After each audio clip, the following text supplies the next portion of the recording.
What is good, everybody? Welcome back to another episode of Respectfully. I am your host, Camp Farmer. And today, I really want to just talk about, first of all, I hope everybody's doing well. I'm sorry I haven't been on in almost a month. I've really just been resting and trying to get stronger physically, mentally. I started a new job. I am a new musician at my church, the Olivet Church. And quite honestly, I'm so excited. That's really what I've been devoting a lot of my time to. But I'm so happy to be playing again because I really didn't think that I was. I didn't think that I was going to be playing again. But God still wasn't done with me yet. So I'm so excited to begin this new journey with Olivet. But today I want to talk about nepotism in sports. Recently, the Los Angeles Lakers drafted Bronny James, and it has opened up a new conversation surrounding LeBron, Bronny, of course, and nepotism in sports. Quite honestly, spare me all that conversation, please do. Um, spare me, spare me, conversations surrounding Bronny and LeBron, whether or not he had anything to do with drafting Bronny. Spare me the whole nepotism talk with Bronny and LeBron. That's not to say that it doesn't exist. Um, spare me the whole conversation about Braun and Bronny nepotism. Spare me all of that. Quite honestly, I don't really want to hear it. Nepotism has been involved in sports for decades, and now all of a sudden, it's a problem. Truthfully, I don't think Bronny should have gone to the NBA. I do not think. I felt that he should have played one more year um, in college, one full year of college.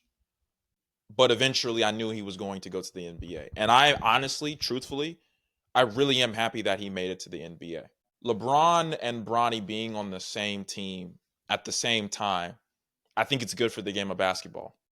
I really do. I think it's great for the game of basketball. Obviously, Bronny gets an opportunity to not only play with his dad, but LeBron gets to um, you know, play with his son. I don't like this conversation surrounding nepotism involving LeBron and Bronny. I don't think people genuinely understand how much LeBron really wanted to play with his son.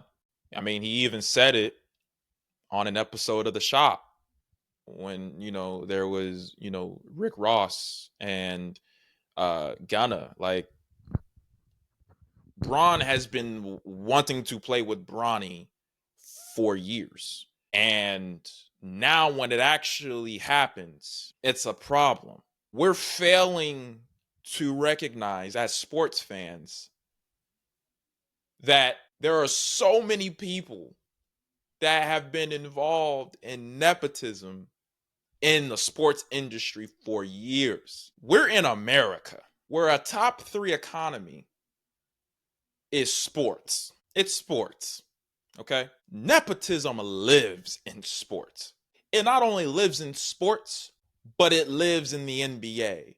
And everybody's making this a black or white thing, a race thing. It's not a race thing.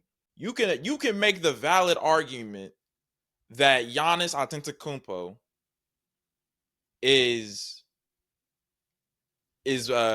displaying nepotism by allowing his brother Thanasis to be on the team when there are 100 better players that the Milwaukee Bucks can get to deepen their bench.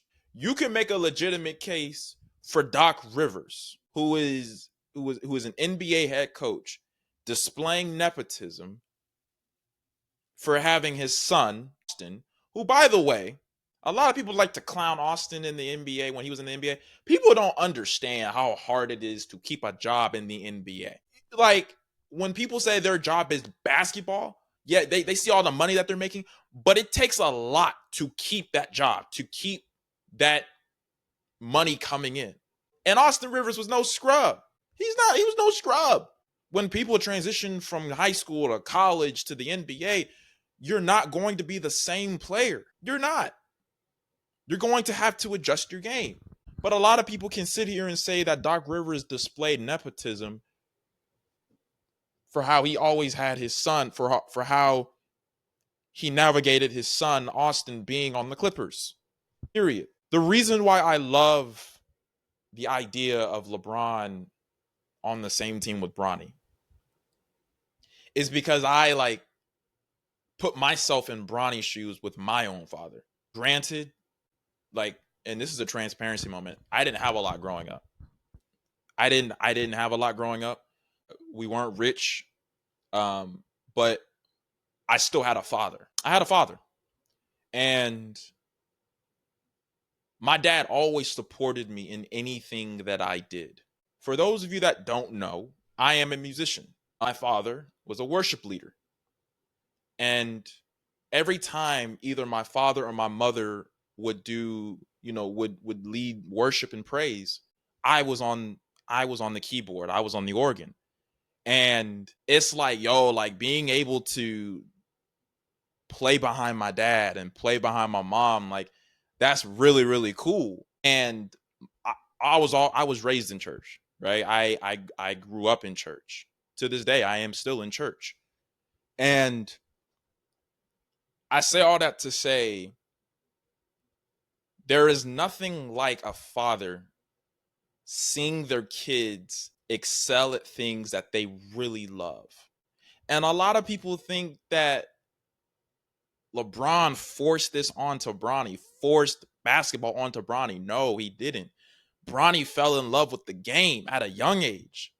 Spare me all that nepotism talk when it comes to Bronny and Bron. And if I might add, some of y'all who like the Dallas Cowboys, that reeks of nepotism. You got Jerry Jones, who's the owner and the general manager. You got Stephen Jones, who's the director of player personnel. You got Charlotte Jones, and then you got little JJ, Jerry Jones Jr., Bill Belichick and his son.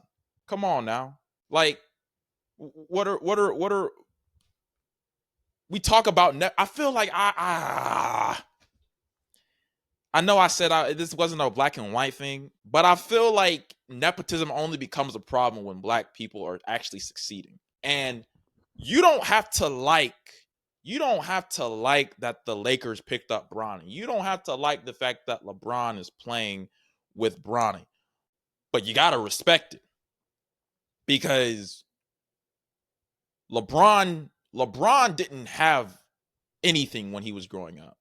But when LeBron made it, he said he was going to put his kids and his family in a position where they are successful and where they have the tools and they have the resources to succeed.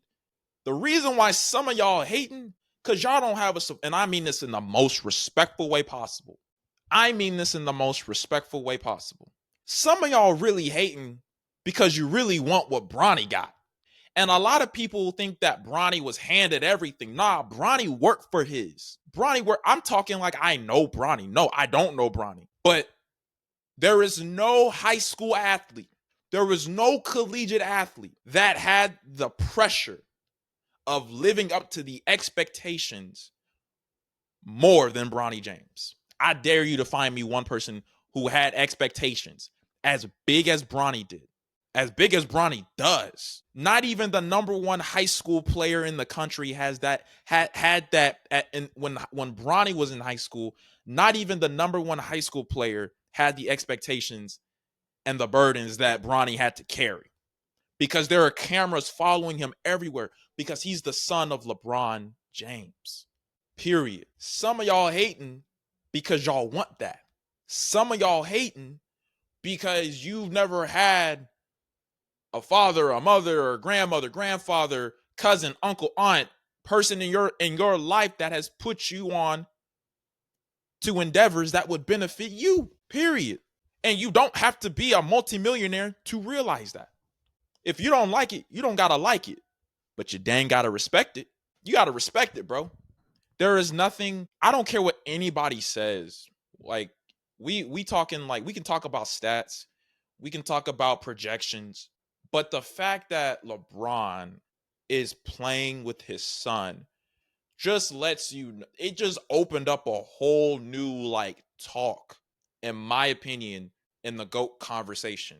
I can talk why LeBron's the greatest of all time. I can talk why MJ's the greatest of all time from my basketball perspective. But LeBron just opened up a whole new like lane for real. And if you don't like it, and that's cool if you don't like it. It's an acquired taste. But I promise you, I'm gonna be watching the game the minute that Bronny checks in to play with his dad. I'm gonna be watching it because it's probably gonna be on TNT. Now Bronny's on the Lakers, and you automatically know the Lakers are gonna get like majority of the nationally televised games because of LeBron. So I'm gonna watch it. And now Bronny here? What? So listen, man, I love it. I love it.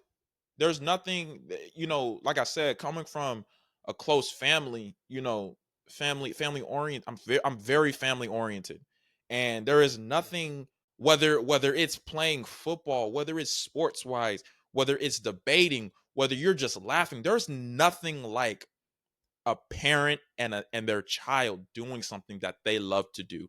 Period. There's nothing like it. There's nothing like it at all. So yeah, that's all I got to say about that. But I appreciate you guys for tuning into this episode of Respectfully. I hope you guys have a great Sunday. That's why I just came back from church, so that's why I'm dressed like this. But I hope you guys have a great Sunday. Enjoy the rest of your day. Enjoy your night. Enjoy your evening. Stay safe. God bless you guys. Love.